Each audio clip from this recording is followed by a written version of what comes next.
आज लाइफ में first time मैंने अपने पापा को होटल में खाना खाने के लिए लेके गया था। दोस्तों ये वीडियो मेरे लिए सबसे ख़ास है। आज मैंने अपने पापा को पहली बार होटल लेकर गया हूँ। 25 साल की उम्र में ये पल मेरे लिए किसी जीत से कम नहीं है दोस्तों। शायद आपके लिए ये बात नॉर्मल हो, लेकिन मेरे लिए एक सपना था। क्योंकि हम लोअर मिडिल क्लास से बिलॉन्ग करते हैं, तो होटल में खाना खाना हर एक मिडिल क्लास फैमिली का मतलब सपना ही होता है, देखा जाए तो। क्योंकि मैंने वो दिन भी देखे हैं दोस्तों, जब हमारे घर में 2 वक़्त की रोटी जुटाना भी मुश्किल होता था। हम ऐसे हालात में पले बड़े हैं दोस्तों, जहाँ होटल का खाना तो छोड़ो, कभी-कभी घर पर ही खाना पूरा नहीं होता था। पापा मेहनत करते थे, मम्मी मेहनत करती थी, माँ घर चलाने के लिए दूसरों के घर पर काम करती थी। हमारे लिए लग्ज़री का मतलब था कभी-कभी किसी फंक्शन में जाकर पेट भर खाना।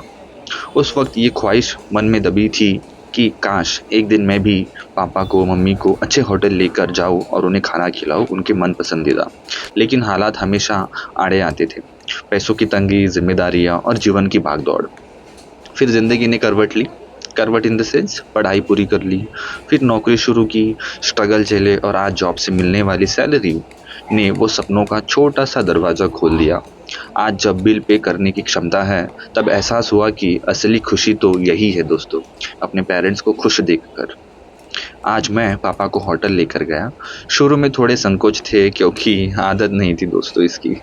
प्लेट में रखा हर डिश उन्हें नया लग रहा था। मैं बार-बार उनकी आँखों में झाँक रहा था और सोच रहा था कि ये वही इंसान हैं जिन्होंने खुद भूखा रहकर मुझे खिलाया है। आज जब वो होटल की टेबल पर बैठे थे, तो मेरे लिए वो किसी राजा से कम नहीं लग रहे थे। पापा के चेहरे पर हल्की-सी खुशी थी और अंदर से मेरा दिल रो रहा था। क्योंकि ये पल लेट क्यों आया? लेकिन शायद भगवान हर चीज़ का वक़्त तय करता है। इस पूरे एक्सपीरियंस ने मुझे ये सिखाया कि दोस्तों, पेरेंट्स के लिए छोटी-छोटी खुशियाँ ही असली खुशी होती हैं। उनके लिए किसी लग्ज़री कार या बड़े घर से ज़्यादा वैल्यू उस मोमेंट की होती है, जब उनका बच्चा अपनी कमाई से उन्हें बाहर ले जाता है और कहता है, "पापा, आज का खाना मेरी तरफ से।"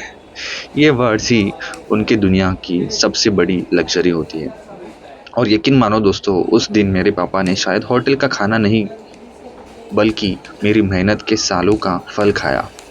ये मैं वीडियो इसलिए बना रहा हूँ ताकि आप सबको याद दिला सकूँ कि पेरेंट्स बहुत सिंपल होते हैं दोस्तों। उनकी खुशी के लिए लाखों रुपए की ज़रूरत नहीं है।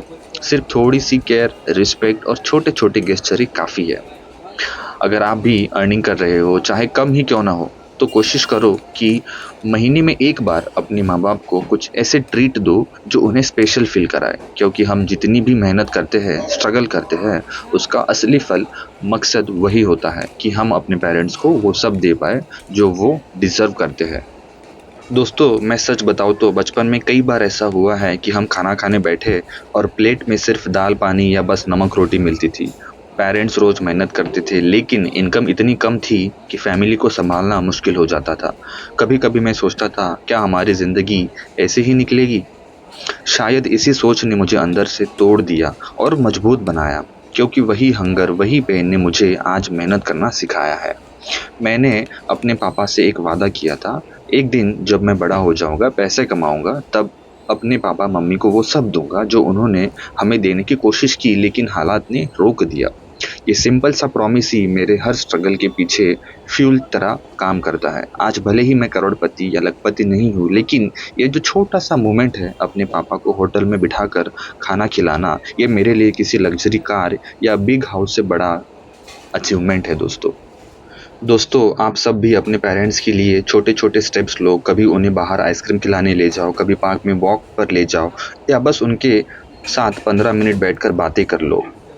क्योंकि ज़िंदगी की सबसे बड़ी लग्ज़री उनके चेहरे की मुस्कान ही है दोस्तों। तो कमेंट में ज़रूर बताना कि आपने अपने पेरेंट्स के लिए अब तक सबसे ख़ास क्या किया है दोस्तों, प्लीज़।